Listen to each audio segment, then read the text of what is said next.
네, 오늘 말씀 우리 회개하라 천국이 가까이 왔느니라 라는 말씀으로 우리 함께 나누었으면 좋겠습니다. 네, 이제는 2장을 넘어서 3장이 시작됩니다. 2장까지는 예수님의 탄생에 대해서 다루었다면 이제 예수님의 탄생 직전에 예수님의 길을 예배했던 사람, 새로움을 준비했던 사람, 바로 오늘 본문의 주인공은 바로 세례자 요한입니다. 세례 요한이라고도 불리지만 세례자 요한이라고도 할 수 있는데요. 세례자 요한이라는 말을 통해서 요한이 했던 정확한 어떻게 보면 하나님 나라 일을 분명히 알 수가 있죠. 바로 세례입니다. 세례를 베풀 뿐만 아니라 그 하나님 나라를 위해서 이렇게 선포하고 전파하는 모습을 사실은 오늘 본문을 통해서 알 수 있는 것입니다. 자, 그렇다면 오늘 본문을 함께 나누기 전에 오늘 본문의 상황을 조금 알 필요가 있거든요. 사실 요즘에 유식한 말로 TPO라고 하지 않습니까? 혹시 TPO라면 들어보셨습니까? 우리 그 커피 뭐죠? TPO TOP가 있죠. TOP 좀 비슷하긴 한데요. TPO는 Time, Place, Occasion. 예, 쉽게 말하면 시간, 장소, 상황을 TPO라고 합니다. 예. 그래서 이 TPO가 딱 맞아 떨어져야 알맞은 뭐 음식이다 뭐 이런 주장을 하고 있는 김준현 개그맨 김준현도 있고요. 오늘 TPO가 너무 좋네요. 그래서 오늘 이 상황 이 지금 낚시터에서 이 낚시터에서 삼겹살 구워 먹는 이 TPO가 너무 좋습니다. 이런 이야기하는 걸 제가 본 적이 있는데요. TPO. 자, 오늘의 그 말씀의 TPO를 한번 살펴보도록 하겠습니다. 첫 번째, 타임입니다. 우리 오늘 말씀에 보면 1절에 뭐라고 시작하냐면, 그때에 라고 시작합니다. 바로 그때에는, 바로 직전의 말씀이었던 마태복음 2장 마지막 부분인 예수님이 나사렛에서 이제 자라시는 나사렛 예수라는 것을 이루기 위해서 하나님 말씀을 이루기 위해서 나사렛 동네에 가셨다 했잖아요. 그래서 나사렛에서 지내시고 예수님 그 당시에 그때의 유대 광야에서 세례 요한이 더면 세례를 베풀었던 것입니다. 첫 번째 그 당시는 완전 예수님과 밀접한 그 예수님이 사실은 나사렛에서 어떻게 보면 지금 유대 광야로 온다는 말이 나중에 또 나오거든요. 그래서 그때에는 바로 예수님이 나사렛에 지내셨을 때에 이 세례 요한이 활동했다. 두 번째, place. 자, 바로 1절에서 이야기해주고 있는데요. 어디죠? 유대 광야입니다. 그렇죠? 광야라고 하면 우리가 고난, 고통의 자리라고 생각하기 쉬운데 오늘의 이 광야는 새로움이 시작되는 자리입니다. 그렇죠?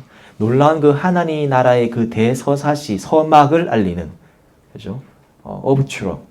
되게 굉장히 중요한 그 소곡 같은 바로 상황이 바로 오늘 그 펼쳐지는 곳이 바로 유대 광야인데요. 세 번째, occasion. 1절에서 마지막 부분에 이야기를 하는데요.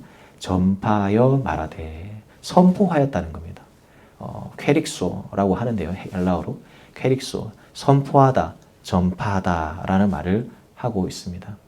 다시 요약한다면요. 자, 우리 1절 말씀에 오늘의 TPO가 다 있습니다. TOP라고 해도 되겠습니다. 뭐 왔다 갔다 순서를 바꿔도 되겠죠. 자, TPO는 바로 첫 번째 그 무렵에 세례자 요한이 나타나서 유대 광야에서 선포하여 라고 오늘 본문은 시작합니다. 그렇다면 무엇을 선포하였는가? 무엇을 전파했는가가 굉장히 중요한데요. 오늘 2절 말씀입니다. 우리 함께 읽어볼까요? 시작! 회개하라 천국이 가까이 왔느니라 하였으니 세례 요한이 선포했던 것은 명확합니다. 요약할 수 있습니다. 회개하라. 그리고 두 번째, 천국이 가까이 왔느니라. 사실은 이 천국, 하늘나라는 성경에서 굉장히 중요한 주제입니다. 마태복음에서는 천국이라고 표현하는데요. 다른 복음에서는 하나님 나라, 하늘나라라고 표현하기도 합니다. 근데 천국이 굉장히 중요한 것은 사실은 하나님의 나라가 예수님의 탄생으로 실현되었고 가시적으로 보였기 때문입니다. 그래서 오늘 본문에 보면 회개하라 천국이 가까이 왔느니라 라고 세례 요한도 이야기를 했지만 세례 요한이 나중에 잡히거든요. 옥에 갇히잖아요. 헤롯이 잘못된 부분을 지적하면서 결국엔 옥에 갇힐 때 그때 본격적으로 예수님이 공생의 사역을 시작하셨을 때 첫 선포 말씀이 마태복음 4장 17절 말씀이 회개하라 천국이 가까이 왔느니라. 굉장히 중요한 메시지입니다. 왜냐하면 회개한 자만이 천국에 들어갈 자격이 주어지기 때문입니다. 그래서 오늘 주제는 천국, 하늘나라, 해 바실리아 투 때우라고 하는 그런 하나님의 왕국, 하늘 왕국, 하나님의 나라를 우리 한번 생각해보는 그런 시간 되었으면 좋겠습니다. 자, 우리는 이제 주일학교에서 돈으로도 못 가요. 하나님 나라. 혹시 알아요, 하루? 하루는 아직 너무 어려서 모르나? 하율이는 알죠? 힘으로도 못 가요. 하나님 나라. 뭐죠? 거듭나면 가는 나라. 하나님 나라. 뭐 하여튼 그렇습니다. 뭐 이제 헷갈리 좀 바뀐 것 같은데 천국을 간다라고 우리는 많이 알고 있습니다. 우리가 천국을 물론 예수님이 다시 재림하셨을 때 그 온전한 그 하나님 나라를 갈 수도 있지만 사실은 오늘 본문에는 좀 다르게 이야기하죠. 천국이 왔다라고 이야기를 합니다. 천국이 임하였다라고 이야기하죠. 세례요한뿐만 아니라 예수님도 공생에 처음 시작하는 말씀이 천국이 가까이 왔느니라. 그래서 오늘 천국에 대해서 살펴볼 건데 보통 이 천국이 왔다라는 말은 헬라어로 앵기조라는 단어입니다. 이게 앵기조, 이게 사투리로 앵깁니다. 이런 거 아닙니다. 네, 앵기조니까 약간 표정이 되게 좋아하시는데요. 네, 앵기 그게 아니라 이 천국이 왔다 할 때 이 왔다는 헬라어 이제 그 성수격이 있거든요. 남성, 여성, 능동태, 수동태, 격 이런 게 있는데 그게 완료 능동태입니다. 쉽게 말하면 이 무슨 뜻이냐? 과거에서도 오고 있고 현재도 진행이 되고 미래에도 올 것이다 라는 그런 의미를 갖고 있는 것이 헬라의 완료 능동태 시제 왔다라는 의미입니다. 하나님 나라는 갑자기 등장한 것이 아니라 과거에서부터 오고 있었다고 합니다. 그리고 그 하나님 나라는 현재 예수님이 이 땅에 오심으로 말미암아서 현재적으로 눈을 가시적으로 보게 되었고요. 그리고 미래 예수님이 이 땅에 다시 오셨을 때 완전한 그 하나님 나라를 우리가 맛보게 될 줄 믿습니다. 그래서 사실은 우리가 꼭 기억해야 될 것은 하나님의 나라는 미래만 어떻게 보면 죽어서만 가는 그 하나님 나라가 아니라 하나님 나라에는 현재적인 하나님 나라가 있다. 사실은 성경의 3분의 2는요. 하나님 나라를 이야기할 때 현재적 하나님 나라를 이야기하고요. 3분의 1만 미래에 가게 될 내가 하나님 아버지 집에 거할 처소로 간다 할 때 그때는 미래적인 의미를 갖고 있거든요. 근데 보통 3분의 2는 현재적 우리가 이 땅에서 누릴 수 있는 그 하나님 나라에 대해서 이야기를 합니다. 그 근거 구절 함께 살펴보도록 하겠습니다. 누가복음 17장 20절 21절 다 읽어볼까요? 시작. 바리새인들이 하나님의 나라가 어느 때에 임하나이까 묻거늘 예수께서 대답하여 이르시되 하나님의 나라는 볼 수 있게 임하는 것이 아니요. 21절 또 여기 있다 저기 있다고도 못하리니. 자, 큰 소리를 읽겠습니다. 시작. 하나님의 나라는 너희 안에 있느니라. 아멘. 지금 이 누가복음 17장 상황은요. 바리새인들이 예수님께 물어보니 하나님 나라에 어디 있습니까? 막 주위에 예수님 주위에 막 그 바리새인들이 예수님을 포위하면서 물어봅니다. 그런데 그때 하나님 나라는 너희 안에 있다. 지금 그 무리 안에 있다라는 거죠. 어떻게 보면 어몽어스 알죠? 게임. 어몽어스는 뭡니까? 우리들 안에라는 뜻을 갖고 있다. 우리를 안에. 그러니까 쉽게 말하면 하나님의 나라는 멀리 우리가 죽어서만 가는 나라가 아니라 이 하나님의 통치와 섭리가 임하는 곳이면 그것이 하나님의 나라가 된다는 겁니다. 그 예수님께서도 바리새인들 이렇게 이야기하는 겁니다. 너희들이 하나님 나라 어디 있다 저기 있다가 아니라 너희 안에 지금 내가 하나님의 나라다라는 것입니다. 너희 안에 이미 임하였다. 예수님 자신이 하나님 나라라는 겁니다. 다시 말해서 예수님의 통치와 주권이 있는 곳이면 그 어디나 하늘나라라는 사실을 꼭 기억했으면 좋겠습니다. 그래서 예수님이 제자들에게 주기도문 우리에게 가르쳐 주실 때 뭐라고 이야기하시면 나라가 뭐 한다고죠? 임하시오며 나라가 오는 거예요. 그냥 간다라는 우리가 찬양송가 아까 말씀드린 것처럼 뭐 간다 하나님 나라 간다 구원 열차 타고 올라타고 하늘 나라 가지시고 하니까 늘 우리는 간다라는 개념만 있는데 성경의 3분의 1은 오는 거예요. 우리 삶에 임재하는 거예요. 그게 어디라는 좀 그런데 사투리인데 그 하나님 나라의 통치와 섭리, 하나님의 주권이 있는 곳, 하나님 다스림이 있는 그 곳은 바로 하나님 나라가 된다는 거예요. 그곳이 가정이든 직장이든 학교이든 어디든지 하나님 나라가 된다라는 겁니다. 그래서 오늘 본문에는요, 보시면 하나님 나라의 미래적 개념보다 이게 좀 멋진 말이죠. 제가 오늘 좀 만들었는데요. 하나님 나라의 뭐를 강조한다? 현재적 개념. 지금 이곳에 임하신 하나님 나라. 그 마트코스 찬양 중에 이곳에 임하신 하나님 나라 그런 찬양이 있습니다. 믿음 다하여 서리라 하나님의 나라는 무너지지 않으리 이런 찬양들이 있거든요. 그래서 하나님 나라는 지금 이곳 가운데 하나님 통치가 있다면 하나님 나라인 겁니다. 하나님의 섭리가 있다면 하나님 나라인 거죠. 하나님의 주인이 되시는 그곳이면 하나님 나라가 된다라는 겁니다. 근데 왜 이게 하나님 나라가 이렇게 중요하냐면 오늘 본문에 보시면요. 사실 오늘 헬라어를 살펴보면 천국이 가까이 왔다 했잖아요. 근데 이 전에 중요한 또 메시지가 있습니다. 사실은 헬라어 사이에 가르 이게 왜냐하면이란 헬라어가 있는데요. 그게 좀 생략되어 있습니다. 우리나라 성경에는 회개하라. 왜냐하면 천국이 가까이 왔기 때문이다라는 말입니다. 쉽게 말하면 왜냐하면 뭐뭐 때문이다가 나와야 되잖아요. 하나님 나라에 가기 위해서는 첫 번째 우리가 꼭 해야 될 것은 뭐다? 회개하는 것. 자, 하늘나라, 천국을 들어가기 위해서는 우리 회개가 필수라는 겁니다. 우리가 하나님의 자녀가 되는 우리가 생각을 해보십시오. 우리가 하나님 처음 만났던 그때를 생각해 보십시오. 그때 눈물 콧물 빼고 하나님 내가 잘못했습니다. 막 소리내가며 막 회개가 나오잖아요. 그러면 우리 마음 가운데 하나님 임재하시는 거예요. 우리 마음이 하나님 나라가 임한 거예요. 하늘 천국을 살아가는 거죠. 하나님의 나라를 맞이하는 그 첫걸음이 바로 뭐다? 회개하는 것이다 라는 사실. 하나님의 자녀가 되는 의인이 되는 것, 죄인인 우리가 어떻게 의인이 되기 위해서는 회개가 필수적인 것처럼 하나님 나라를 경험하기 위해서 오늘 세례 요한이 회개하라 천국이 가까이 왔느니라 라고 이야기를 하는 겁니다. 근데 그 메시지에 많은 사람들이 반응하기를 시작합니다. 오늘 본문인데요. 우리 5절 6절 다 같이 읽어볼까요? 시작. 그때 예루살렘과 온 유대와 요단강 부근 사람들이 다 요한에게로 나아서 자기들의 죄를 자백하며 요단강에서 그에게 세례를 받았다. 여기 6절의 말씀이 뭐라죠? 세례 전에 하나님 거듭나기 전에 자기들의 죄를 자백하였다. 가시적으로도 나타난 겁니다. 회개하는, 자백하는 것. 내가 이런 잘못을 했습니다. 용서하옵소서. 그 다음에 세례, 거듭난 그런 어떻게 보면 표징을 받게 된 거죠. 회개는요, 헬라어로 이제 메타노에오라는 뜻을 갖고 있는데요. 이것은 그냥 감정적인 후회가 아닙니다. 아이고, 내가 잘못했네. 미안해. 아이고, 그게 아니라 방향을 바꾸는 겁니다.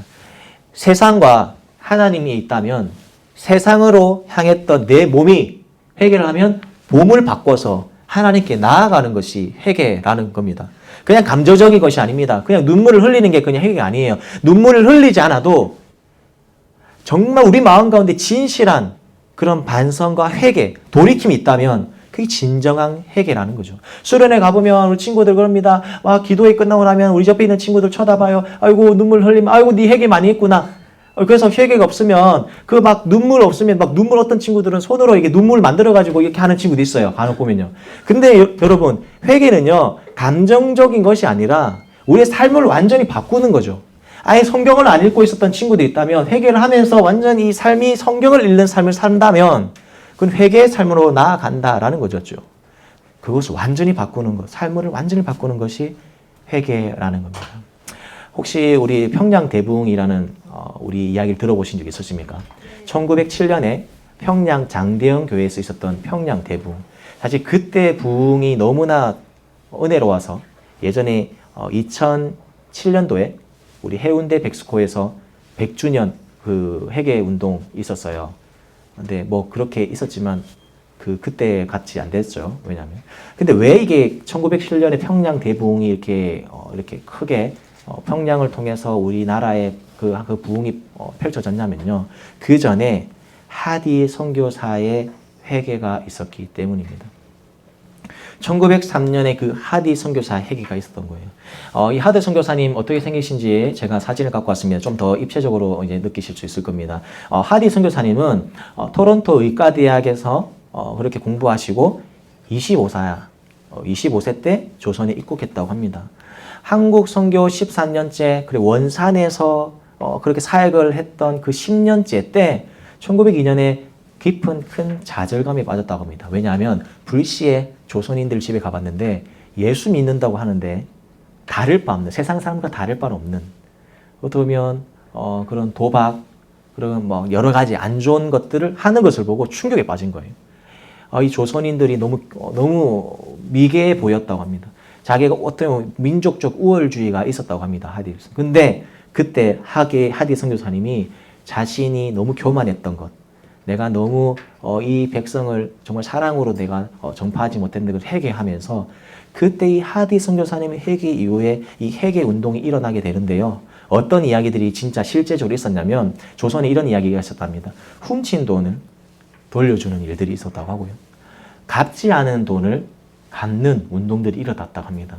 그리고 20년 전 월급 더 받았던 거, 우리는 월급 더 받으면 더 기분 좋을 것 같은데, 였죠? 네, 말 안 할 것 같은데. 근데 추가로 받은 7달러도 그때 돌려줬던 일들이 있었다고 하고요.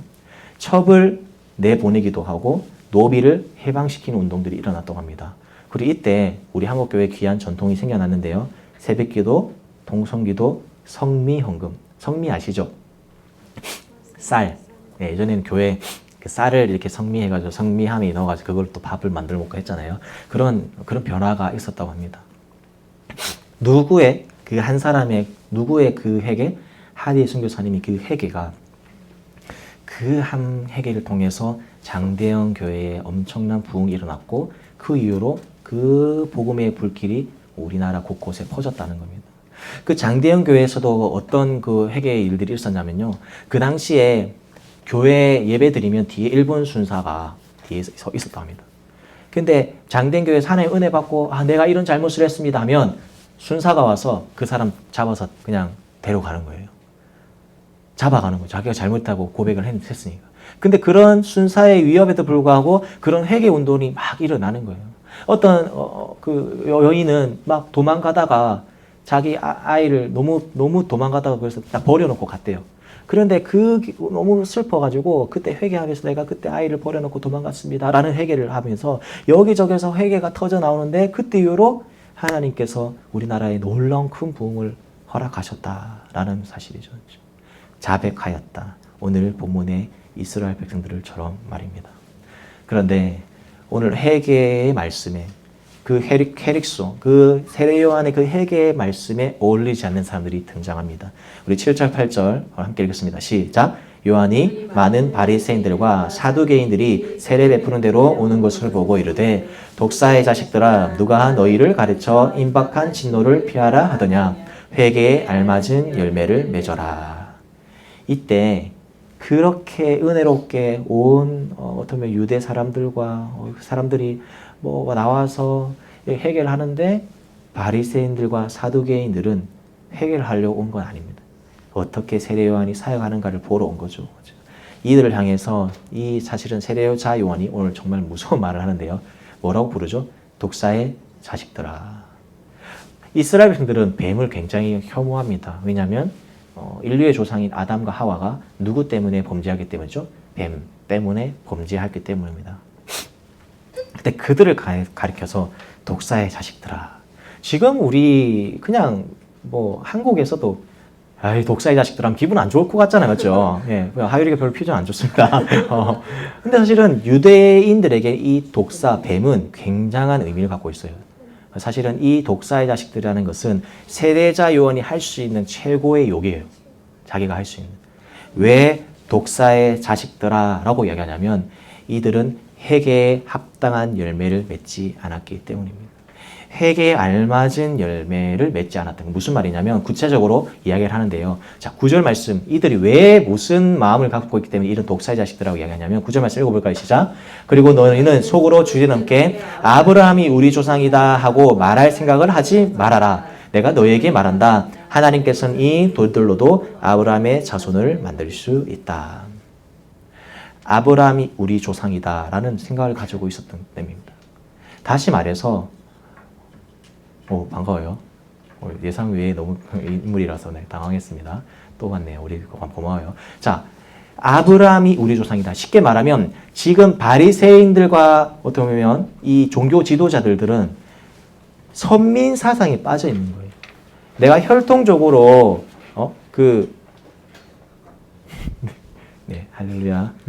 네. 혈통적으로 내가 대단한 선택받았던 민족이다라는 생각에 사로잡혀 있던 거예요. 내가 대단하다. 내가 우리 아브라함 조상의 후손이다라는 사실 그것 때문에 교만하고 위선을 가지고 어떻게 보면 사람들에게 어떻게 보면 위선, 뭐라죠? 그런 안 좋은 일들을 행하면서 외식하는 자로 살았기 때문에 이 아브라함 조상으로 살지 마라. 그런 생각을 하지 마라라고 이야기를 합니다. 사실은 근데 이 하나님께서는 돌들로도 아브라함의 자손을 만들 수 있다라고 할 때 이 말은요. 사실은 빗대어서 이제 말로써 워드 플레이 같은 거거든요.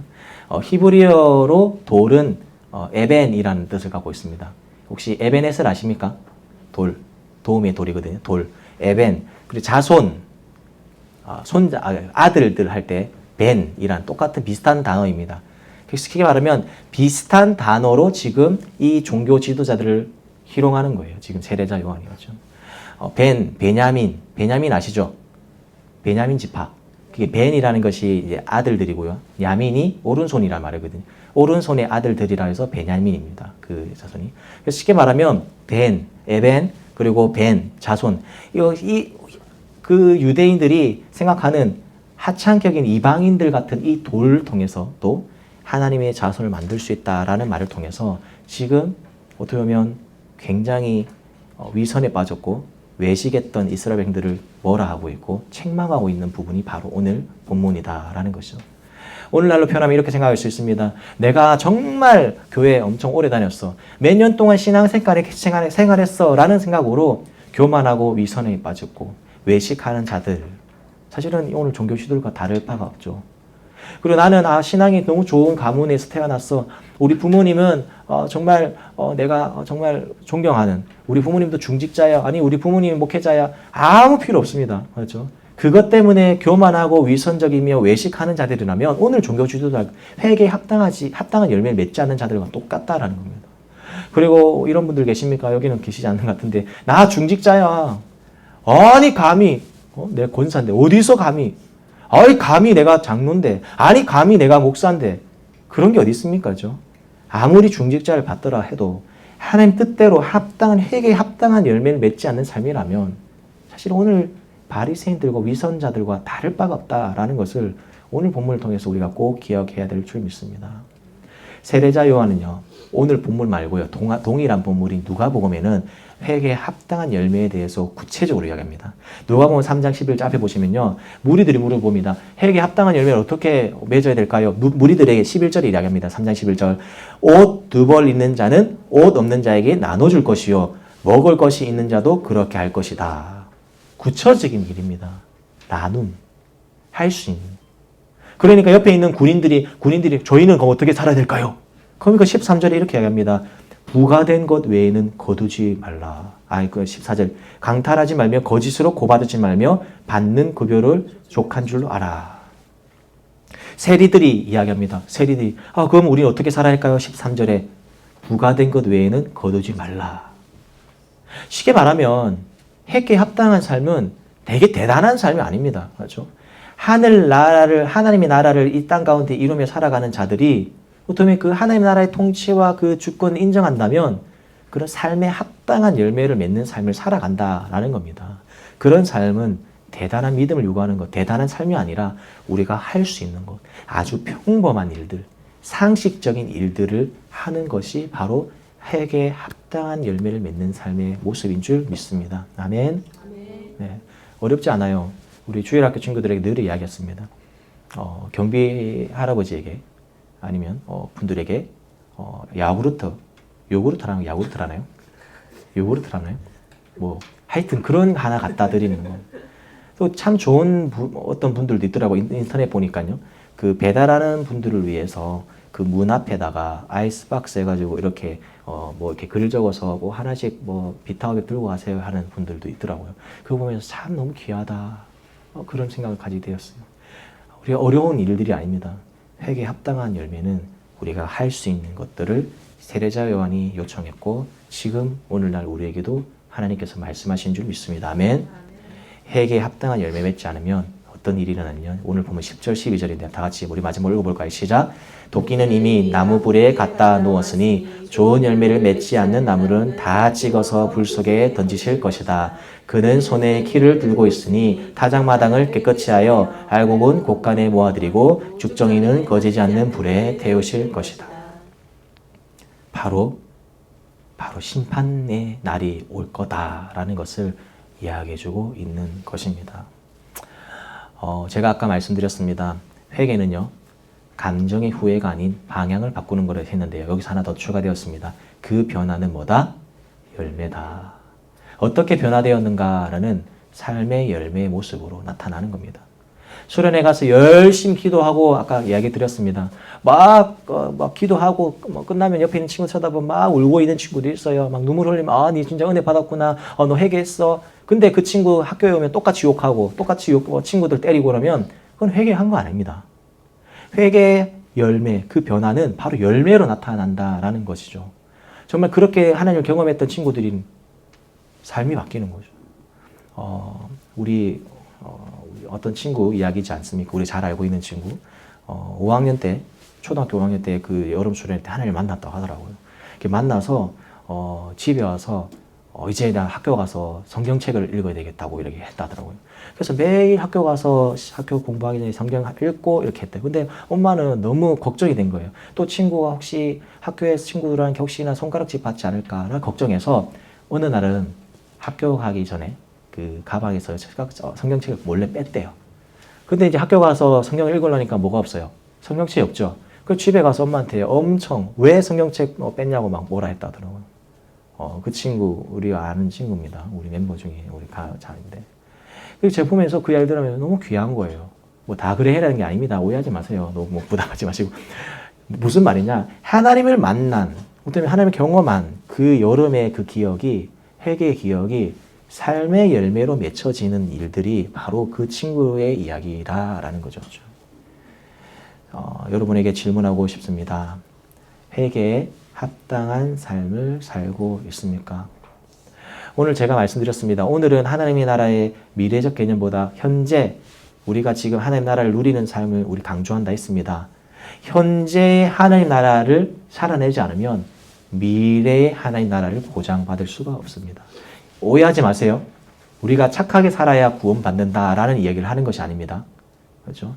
행함 없는 믿음은 죽은 믿음이라 하셨기 때문에 하나님의 자녀라면 합당하게 그의 삶의 열매로 맺혀져야 한다는 것을 이야기하는 것입니다. 믿음으로 구원받지만 그 믿음을 증명하는 것은 삶의 모습인 줄 믿습니다. 아멘. 그렇게 하나님 나라를 누리면서 그렇게 하루하루 회개에 합당한 삶을 살다 보면 자연스럽게 하나님 나라를 가는 거예요. 이것이 회개에 합당한 삶을 살아야 되는 이유인 줄 믿습니다. 아멘. 사랑하는 성도 여러분, 오늘 회개하라, 천국이 가까이 왔느니라, 이 세례자 요한의 외침은 이 당시 외침이 아니라 오늘 우리에게 주시는 그 레마의 말씀입니다. 하나님께서 우리에게 말씀하십니다. 하나님의 자녀로 살아가는데 어떻게 보면 그의 합당한 삶을 살아라. 교회 다니는데 더 욕심이 많고, 교회 다니는데 더 이기적이고, 교회 다니는데 더 나쁜 말 많이 하고 한다면 진짜 그 회개를 한 사람인지 회심한 사람인지 생각해 봐야 된다는 거죠. 회심한 사람이라면 정말 세상 사람을 다 봐도 예수 그리스도 향기가 드러나야 되고요. 예수님의 그런 그리스도의 발자취, 내 몸에 그리스도의 흔적을 새기노라고 말했던 바울처럼 그리고 우리 몸에 예수님의 흔적이 남아야 될 줄 믿습니다. 아멘. 네. 그런 삶을 살아가는 저와 여러분이 되었으면 좋겠습니다. 아멘.